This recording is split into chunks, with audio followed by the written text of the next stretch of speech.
حضرت عمر فاروق رضی اللہ تعالیٰ عنہ اور قیصر روم کا سفیر۔ حضرت عمر فاروق رضی اللہ تعالیٰ عنہ کے عہد خلافت میں ایک دفعہ قیصر روم نے اپنا سفیر آپ کی خدمت میں بھیجا۔ جب وہ مدینہ منورہ پہنچا تو اس نے لوگوں سے پوچھا کہ خلیفہ کا محل کہاں ہے تاکہ میں وہاں اپنا گھوڑا اور اسباب پہنچاؤں۔ لوگوں نے کہا کہ ہمارے خلیفہ کا کوئی محل نہیں ہے، گو ان کی حکومت کا ڈنکا ساری دنیا میں بج رہا ہے، لیکن وہ خود درویشوں کی طرح معمولی جھوپڑی میں رہتے ہیں۔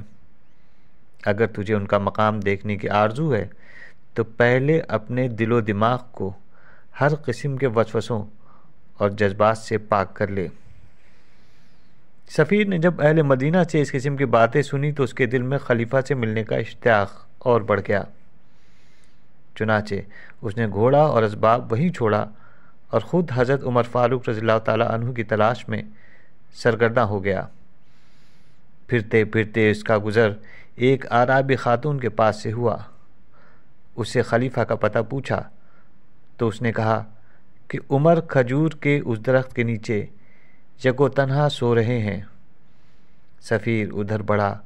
جب اس کی نظر حضرت عمر رضی اللہ تعالیٰ عنہ پر پڑی تو ان کی ہیبت سے اس کے جسم پر لرزہ طاری ہو گیا۔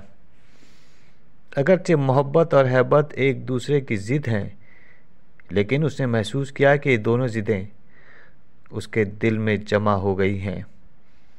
اس نے اپنے جی میں کہا کہ میں نے بہترے بادشاہ دیکھے ہیں اور ان کی صحبتوں میں رہا ہوں، لیکن آج تک مجھے کسی بادشاہ سے خوف محسوس نہیں ہوا۔ معلوم نہیں اس شخص حضرت عمر رضی اللہ تعالیٰ عنہ کی ہیبت سے میرے اوسان کیوں خطا ہو گئے ہیں۔ میں شیروں اور چیتوں سے بھرے ہوئے جنگلوں میں بھی پھرتا رہا ہوں، لیکن میرے چہرے پر خوف کی زردی کبھی نہیں چھائی۔ میں نے بارہا جنگوں میں حصہ لیا اور شیروں کی طرح لڑ کر دنیا پر اپنی شجاعت کا سکہ بٹھایا، حریف کو زخم بھی لگائے اور اسے زخم بھی کھائے، لیکن میرے دل نے کبھی ایک لمحے کے لیے بھی کمزوری نہیں دکھائی۔ لیکن آج معلوم نہیں کیا بات ہے کہ اس سوئے ہوئے نہتے آدمی کو دیکھ کر میرے جسم کی بوٹی بوٹی کپ کپا رہی ہے۔ ایسا معلوم ہوتا ہے کہ یہ حق کی ہیبت ہے، اس گدڑی پوش آدمی کی نہیں۔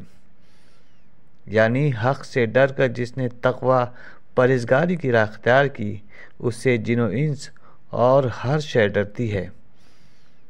وہ دل ہی دل میں ایسی باتیں کر رہا تھا کہ حضرت عمر فاروق رضی اللہ تعالیٰ عنہ کی آنکھ کھل گئی۔ سفیر نے آگے بڑھ کر بڑے ادب سے آپ کو سلام کیا۔ آپ نے نہایت شفقت سے سلام کا جواب دیا، سفیر کو اپنے پاس بٹھا کر تسلی دی اور دیر تک اس کے ساتھ معرفت کی باتیں کرتے رہے۔ سفیر آپ کے اخلاق حسنہ اور سادگی سے اس قدر متاثر ہوا کہ اس کے دل سے کفر و شرک کا زنگ یکسر دور ہو گیا اور وہ مشرب با اسلام ہو گیا۔